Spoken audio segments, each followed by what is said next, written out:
Nats Chat is brought to you by Walters. Trying to get a beer before or after a Nats game and are unable to get the bartender's attention? Well, Walters has solved that problem and more. Welcome to Walters, where Walters' 24 self-pour beer wall awaits you.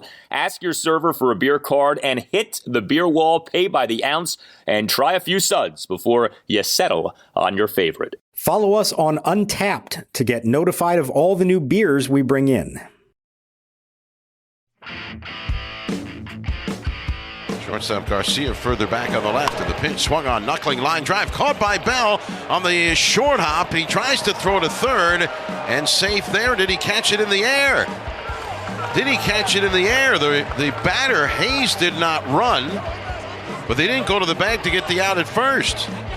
Well, all kinds of confusion on the field. That's what Derek Shelton's arguing about. Nationals are leaving the field thinking they have a double play, doubling Sawinski off third. So they're ruling that Bell caught it in the air. Yes. So on a soft line drive, it's a line drive double play, and Cishek, just like that, is out of the inning. Well, the umpires are going to huddle. Nationals are leaving the field, but they may have to come back on the field depending on what is ruled here.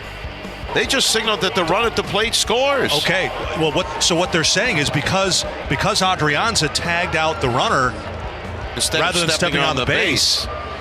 But again, is that a timing play? Because Sawinski never tagged up.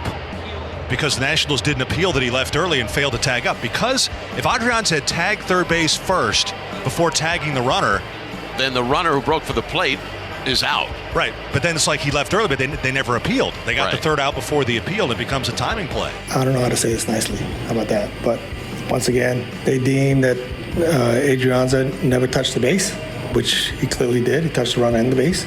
So therefore, there was no appeal. They said the run scores in their judgment. We couldn't appeal because we went off the field, being that they called an out. Inning's over. So what do? Stand on the field? No. And then all of a sudden, when Shelton came out, they told Cishek to hold off. But there we stand with the run scored. I felt like we did everything right. We caught the ball. He threw it. He tagged the runner and the base. They said he didn't touch the base. And welcome to Nats Chat for Thursday, June 30th, 2022, along with MASNsports.com Nationals insider Mark Zuckerman, who is at Nationals Park, which is still standing, as best as we can tell, off what happened on Wednesday afternoon. I'm Al Galdi, host of the Al Galdi podcast. A long time ago, there was a skit that used to run on Saturday Night Live. It was before our time, but I've seen the replays of it. Two wild and crazy guys. Well, we on Wednesday afternoon at Nationals Park had the wild and crazy game. A game that was bonkers. A game that was cuckoo for Cocoa Puffs. And it was a game that did result in a Nationals loss as the Nats still remain without a series sweep this season. 8-7 was the final to the Pittsburgh Pirates at Nationals Park. The game took 3 hours, 48 minutes. At least one run was scored in 9 of the 18 half innings in the game. The fifth inning by itself featured a bizarre play to end the top of the fifth, and then a bizarre play to end the bottom of the fifth. Mark, we have seen some crazy games for the Nats just over these last few seasons, and we probably will see more crazy games. I don't know that we've seen a game quite like this one that went down on Wednesday afternoon. No, and, my takeaway at the end of it all, Al, was I don't know that what we watched was good baseball. I'm not sure there was that much good in there, but it was interesting at the very least. And we saw some things that we've never seen before and you may never see again. And as a matter of fact, the crew chief, who's been doing this for 24 years, had never seen a play that resulted in the call that they called there to end the top of the fifth, but it is in the rule book. We'll get to it. It was a very bizarre and obscure rule that was invoked that essentially gave the Pirates the run that was the difference in the game, even though they didn't actually deserve it based on what they did on the field. But by the book, they're credited with that run. And wouldn't you know that ends up being the outcome of the game. The Nats lose by 1 run. There's a lot of other reasons they lost this game. We'll get into it all. But it is pretty remarkable that one extra run they were granted, much to everyone's confusion, was the difference in the game. So let's just get right into it because there's so much to unpack from this game. So you had these two strange plays in the same inning, in the fifth inning. One to end the top of the fifth, one to end the bottom of the fifth. So Steve Cishek was pitching for the Nats in the fifth inning. He, in the game, faced just one batter. He threw just 2 pitches. He got 2 outs. In the top of the fifth, recorded 2 outs on what ended up being a double play on which the Pirates scored a run to tie the game at 4. Runners on second and third, 1 out. Cishek got Keibert Ruiz to line into a 3-5 double play. Okay, fine. Let's move to the bottom of the 5th. Not so fast, my friend. A run for the Pirates was allowed to score on, yes, what was the double play. And this is due to this arcane rule that was buried underneath the center of the earth, it feels like. A rule by which the Nats did not properly appeal the runner leaving third base too soon. Now, I think logic kicks in, and for most people, you say, well, okay, the tagging of the trailing runner after the lineout would seem to render moot the runner leaving third base too soon, right? I mean, logically, that's what you would think. Not the case. The Nats ended up leaving the field. They did not ultimately properly appeal the runner leaving third base too soon, and the run was allowed to score. But it wasn't just that. Nobody knew what the heck was going on. The Nats were confused. The Pirates were confused. Everyone watching the game was confused. Masson went to break not knowing what the heck was happening. Nobody did. The thing is, though, now that we've had a chance to sort of take it all in, I do want to give the umpires credit for this. They did a lousy job explaining this to everyone. They didn't even try to explain it to the crowd. But it does appear they got this right, that the rule, as I think dumb as it is, was applied properly. Is that your understanding? I believe so, with a couple of caveats here that I'll get to. And it has more to do with the way they called it all as it's happening. And in the process, didn't really leave the Nationals with, I think, a fair opportunity to do what they needed to do to finish it all out. So the rule is, for all you rulebook aficionados, Rule 5.09 C4. This involves appeal plays. So when you have this situation where a runner leaves the base too soon, did not tag up, and now you're going to throw back there to get him out, you have to definitively show that that's what you are doing, that you're making a throw to that base and stepping on that base to appeal the fact that he left too soon, at which point the umpire can call him out and take that run off the board. The problem here is that, well, it's a couple things. First, when Josh Bell makes a throw across the diamond, Ray Adrianza catches the ball. His first move is he tags the runner out, and then he does step on third base as well. Now, the Nationals are claiming that the umpire did not see him step on third, and that if they had seen him step on third, it would have all been fine and the inning would have been over and nobody scores. I'm not entirely sure from reading this rule if that's allowed, because that's essentially trying to get 2 different outs on one throw in a different manner. And I think this is where the appeal thing comes into question. I believe they did need to explicitly make it clear they were throwing to third base for the purpose of appealing, not for the purpose of tagging out that other runner who was also there at the time, okay? That's one part of the problem. The other part of this is that, yes, by rule, you do have to formally make that appeal, and you have to do so before your team leaves the field. And this is where I think the umps did not do it as well as they could have. As far as the Nats are concerned initially, the inning's over, everybody comes off the field. And it's only after that fact that they became aware of the fact that they still needed to do the appeal. And now the umpires told them you can no longer do it because you left the field. And as Davey Martinez said, what are we supposed to do? In our mind, the inning is over. We've been told it's 3 outs. The run was not initially called. They huddled up. Then Shelton came out. They huddled up again. They talked to New York, all this stuff before they finally determined it. Are the Nats supposed to stay out there? I guess the answer is yes. They're supposed to stay out there till the bitter end and then officially run the appeal. So the sympathy I would have for the Nationals and the complaint I would have for the umpires is that while they did interpret the rule correctly, I'm not sure they gave the Nationals a fair opportunity to run the appeal the way it's supposed to be run. Yeah, I also would say this. I mean, we now at MLB games are supposed to get what we get at NFL and NHL games, which are explanations from umpiring crews to the fans and to the television audiences of what the heck is happening and how you don't address this over, the House speaker, over the stadium speaker. I don't understand that. That to me is a bad job. I mean, baseball is entertainment at its core. You are there to please the ticket-paying and television-watching fans, and to not even address them while this is happening, I just thought that was a bad look. You should never have the mass confusion that we ended up having.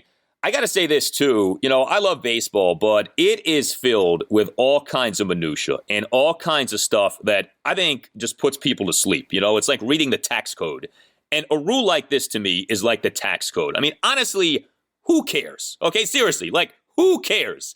And yet, this is the kind of thing that ends up playing a major role in a game like this. And yeah, it's a game between two bad teams. I understand that. But I just feel like something like this is not right. This is not good for the sport.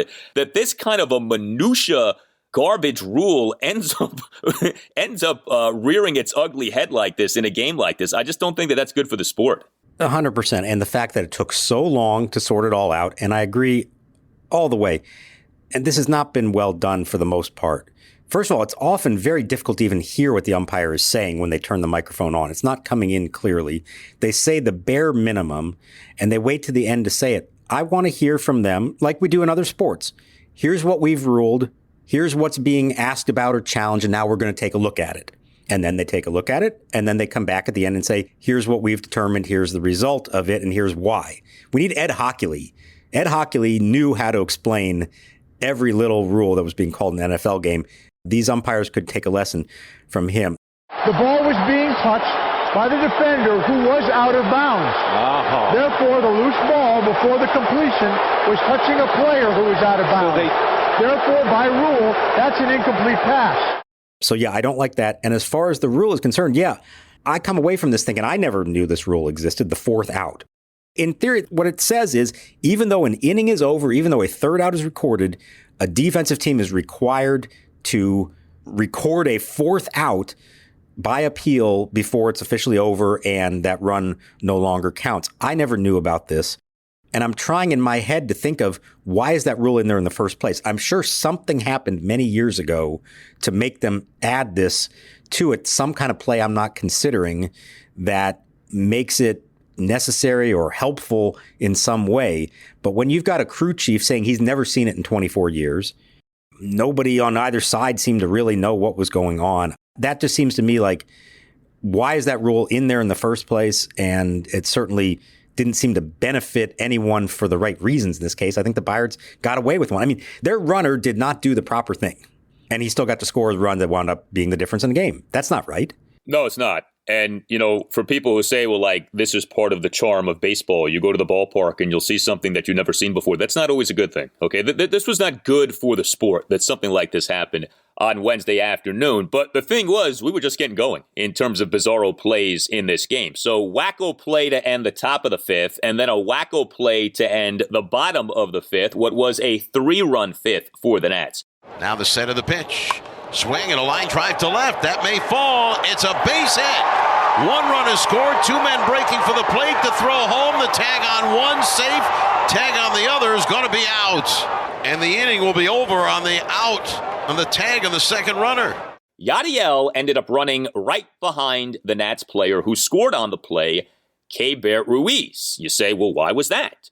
Well, it's because apparently Keibert Ruiz didn't realize that there were 2 outs, and he was thus waiting to tag up from third base on the play instead of running on contact. And so what ended up happening, at least as best as I could tell watching the game on TV, maybe you saw different, Yadiel had to wait up behind Keibert Ruiz, and Keibert Ruiz ended up causing Yadiel to get tagged out and trying to score at home. Another instance, by the way, of a Nats base runner being tagged out and trying to score this season. This time it's not Gary DiSarcina's fault, I don't think. But, geez, Keibert Ruiz, I've mentioned this. He's a young player. He doesn't make boneheaded mistakes. This was a major boneheaded mistake by Keibert Ruiz. This cost the Nats a run. And so if you want to say, well, Nats lose by 1, yeah, what happened at the top of the fifth certainly didn't help. But what happened at the bottom of the fifth didn't help either. The Nats essentially cost themselves in a net fashion 2 runs in that fifth inning. First time wasn't their fault. The second time most definitely was. Yeah, and Keibert owned up to the mistake. He said he thought there was only 1 out. He made no excuses for not getting that right. And yeah, to my vantage point, I can't say I was really watching that from the outset and focused on Yadiel Hernandez, but I'm pretty sure that he had to slow down as a result. You look at the ball land and then you turn and look and, oh my God, why are there 2 runners a couple feet apart from each other? And honestly, it was almost a double out at the plate. I guess they didn't need it because there was already 2 outs, but they almost got Ruiz out in front of him. That's bad baseball, like I said earlier. And The number of mistakes they made, both teams made a lot of mistakes in this game. Mental mistakes, physical mistakes, outs given away, all kinds of stuff that was not done well. And that's why I said that it really was not a good, clean baseball game at all. And this was high on the list for that. And yeah, he's a rookie. I'm not going to excuse that, though. I don't care what level of baseball you're at.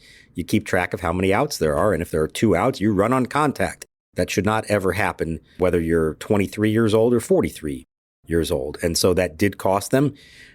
Credit to him for owning up on it. He didn't try to make any excuse for it, but it definitely hurt them. And again, it's not like this is some blip for the team. Maybe it is for Keibert himself, but this team has made a lot of fundamental mistakes this year, and that is the reason they are currently 20 games under 500. They are one of the worst base running teams in the sport. I mean, that's what has been true for so much of this season, and we have seen way too many outs made at home plate, like we have said. Nats came into games on Wednesday next to last in the majors in base running runs per Fangraphs this season. The Detroit Tigers dead last, the Nationals next to last. It's been that kind of a year on the base paths for the Nats.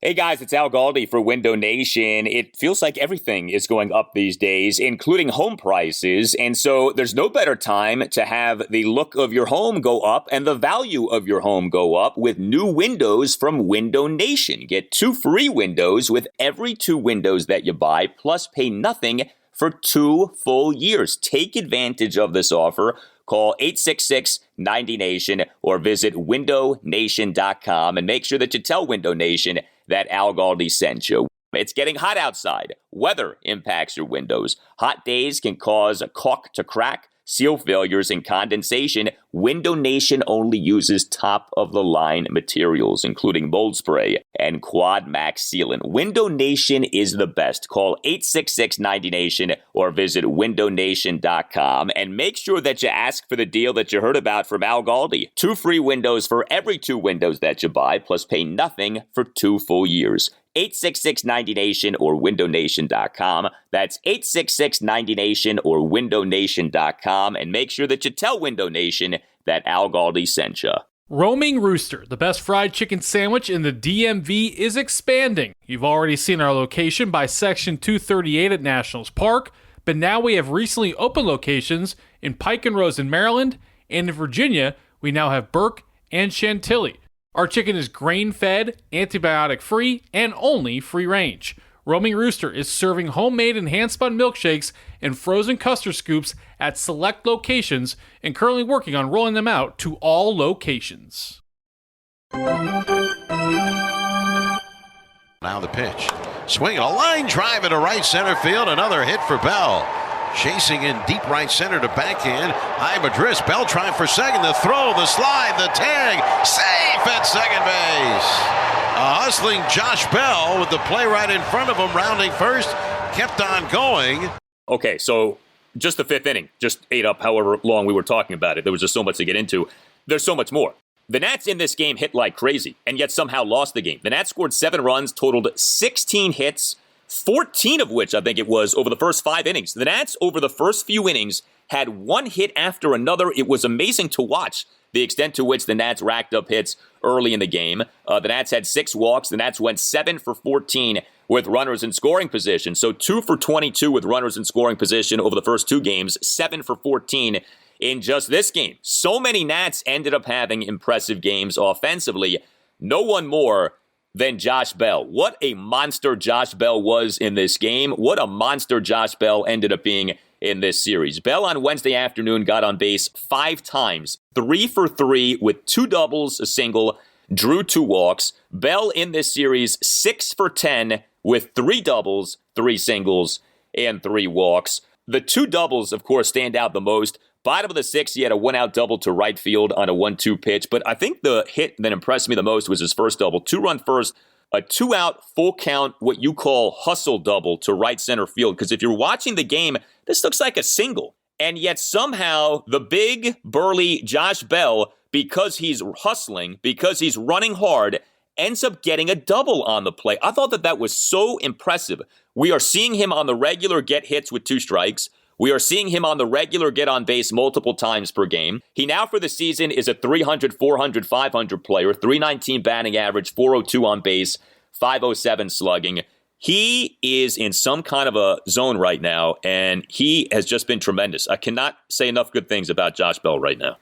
Yeah, look, it may not always look aesthetically pleasing the way that he moves around on the field, but you cannot say he doesn't give everything he has, whether it's in the field, on the bases, at the plate, everything. And this one made a difference. This was a hustle double that put him in position to then, on the very next pitch, score from second on Nelson Cruz's RBI single to right. So it was a gamble that was worth taking, and it paid off because it set him up to then score the run. So yes, I was very impressed with that. It's hard not to be impressed with everything that Bell is doing. You reach base 5 times in a game, you're obviously doing something right. He's doing it in all facets, and I know he's not getting the votes. I hope whoever it is out there that's deciding who makes the All-Star team off the bench is noticing this, because if we're talking about somebody from the Nats has to make it, I think Josh Bell makes it regardless of that rule. I think he is a deserving all-star for what he has done this year. I don't care who else is at first base. I don't care how many representatives you have to have from a team. Josh Bell, in my mind, has earned an all-star bid. He is the most deserving Nat to be an all-star this season. I don't think that there's any question about that. And, honestly, it's him or Juan Soto who's going to end up going for the team. And if Soto goes, it's more just because he's Juan Soto as opposed to him having a great season. He hasn't had an awful season, but he's not having the season Josh Bell is having. That's as clear as can be. So Josh Bell, big game on Wednesday afternoon. Yadiel Hernandez had a big hit for a second consecutive game on Wednesday afternoon. Remember, Yadiel in the 3-1 win on Tuesday night, and that Nats 2-run eighth, pinch 2-out, 2-run double for a 3-1 Nats lead. Yadiel on Wednesday afternoon, 2 for 5, solo homer, and an RBI double. He and the Nats 3-run fifth, a 1-out RBI double off the right field scoreboard to give the Nats a 5-4 lead. And then Yadiel in the Nats 1-run seventh, a 2-out first pitch opposite field solo homer to left to cut the Nats deficit to 8-7. Yadiel in this series, 4 for 10, 4 extra base hits, a home run, and 3 doubles. He also had a double in game 1 of this series. But I thought that the Yadiel homer perfectly captured this game. You could not take your eyes off this game in terms of every inning something happening. No lead seemed safe. The amount of lead changes in the game felt like about 37. If it just no lead was able to be held on for all that long. And Yadiel, it was the end of the Nats scoring of the game, but that home run, for a moment, it looked like, hey, the boys might battle once again and maybe might have a third consecutive 8th inning rally in this series. I'll be honest, at the end of that inning, it's 8-7 Pirates, and I'm thinking there's no chance that's going to be the final score of this game.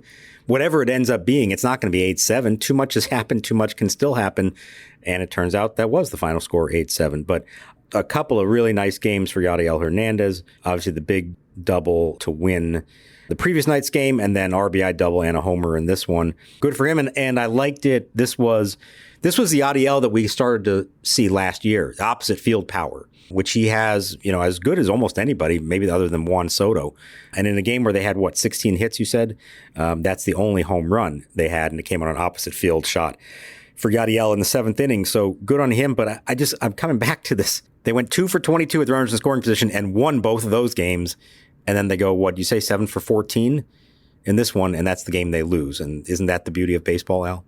Yeah, and I think it says something about what you do with runners in scoring position. It's not always what, but when. And we saw that over the first 2 games, and we saw that in this game. You get 16 hits and 6 walks, you really should win the game. And you probably should score more than 7 runs. Even though the Nats were good with runners in scoring position, they could have scored 12 runs in this game, given just the amount of hits and walks that the team ended up having. So yeah, a lot of guys did stuff offensively. Nelson Cruz got on base 4 times, RBI single, infield single, 2 walks. Keibert Ruiz did have the base running boo-boo, but he also went 2 for 4 with 2 RBI singles, a walk, and a stolen base. And he threw out a runner on an attempted steal of second base. He gunned down Jack Sawinski on an attempted steal of second base in the top of the 2nd inning. Juan Soto had a 2-out RBI double for a 3-2 Nats lead in a 1-run second. Cesar Hernandez, 2 for 5 RBI single and another single. Here's all you need to know. A-Ray Adrianza had a multi-hit game in this game. That's when you know you're rolling offensively, when the likes of A-Ray Adrianza comes through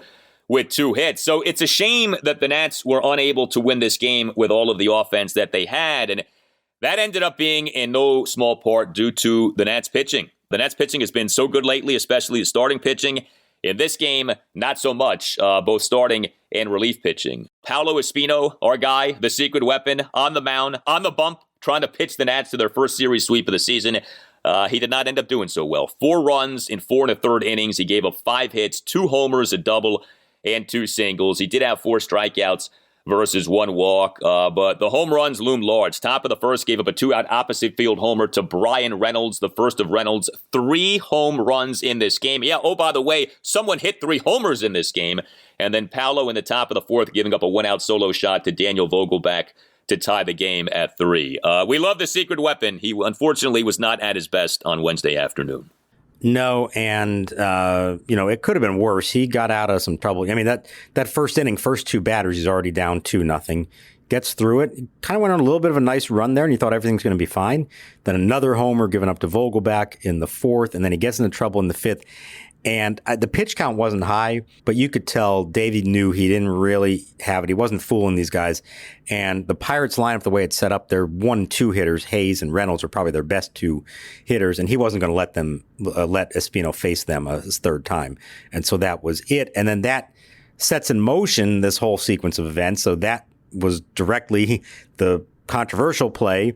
That had Cishek on the mound, and then that caused a chain reaction of bullpen decisions that was made after that I kind of questioned how that was all done, because I think in the end, Davey was asking for too much out of some guys who've had to throw a lot here lately. Yeah, so the Nats have an off day on Thursday, and Davey pretty clearly was like, okay, last day of school, let's just go you-know-what to the wall and just try to win this game. And he was using anyone he could. The Nats used 5 relievers in this game. And to Mark's point, the overall bullpen output was not so good. These 5 relievers combined to allow 4 runs in 4 2/3 innings, but it's not just that. A combined 4 hits allowed, a combined 4 walks issued, a hit by pitch and a wild pitch were issued as well. The bullpen, for the most part, was not good in this game, with the exception of really one guy. Andres Machado was good. He restored some order, some sanity to everything by tossing 1 2/3 scoreless innings as the final Nats reliever utilized in this game. We had what happened with Cishek, but the culprits here really were Carl Edwards Jr., Kyle Finnegan, and Sam Clay. You know, you talk about overusage. Maybe we are seeing that here with Carl Edwards Jr. He did not look good in this game. He officially allowed 3 runs in 1 inning. Top of the 6th, gave up a leadoff homer to Brian Reynolds on a shot, a 420-foot shot per StatCast to cut the Nats' lead to 6-5. Edwards in the top of the 6th also gave up a 2-out single to Josh Van Meter on an 0-2 pitch. And then Edwards in the top of the 7th gave up a leadoff single to Michael Perez, then issued a wild pitch, then issued a 6-pitch walk of Hoy Park, then got yanked from the game. Kyle Finnegan comes into the game, and he comes into the game in a tough spot. Top of the 7th, runners on 1st and 2nd, nobody out. Nats clinging to the 6-5 lead, and things do not go well for Finnegan. He gives up a 1-out, 3-run homer to Brian Reynolds on a 1-2 pitch for an 8-6 Pirates lead. And then Finnegan in the top of the 7th also issued a 2-out, 5-pitch walk of Daniel Vogelbach. And then we got the adventures of Sam Clay in the top of the 8th inning. He faced 3 batters. He got just 1 out. He issued a leadoff 6-pitch walk of O'Neill Cruz, then issued a hit by pitch of Jack Suwinski. So that was quite the parade of bad bullpen performance there. Edwards to Finnegan to Clay. Look, with Sam Clay, I don't think anybody's shocked. But with Edwards and Finnegan, it did seem like you were watching 2 relievers who have been used a good bit here lately. Yeah, they have. Now, they both had the previous day off because Corbin went 8 and then Rainey pitched the 9th. So there is that. That's the explanation for it. The decision I didn't love here, we can go all the way back to what I was talking about. Cishek comes in to replace Espino, gets the double play that still ends up with a run scoring in the 5th, and he only threw 2 pitches to do that. And my thought was he's coming back out for the 6th, and if he can get through the 6th, then now you can go Edwards, Finnegan, Rainey, 7, 8, 9. And instead, Davey pulled Cishek after those 2 pitches, and he goes right to Edwards to start the 6th. It's a long 6th inning for him. He ends up facing 6 batters, starting with the home run to Reynolds, and then comes back to start the 7th, only faces 2 batters before Finnegan has to come in.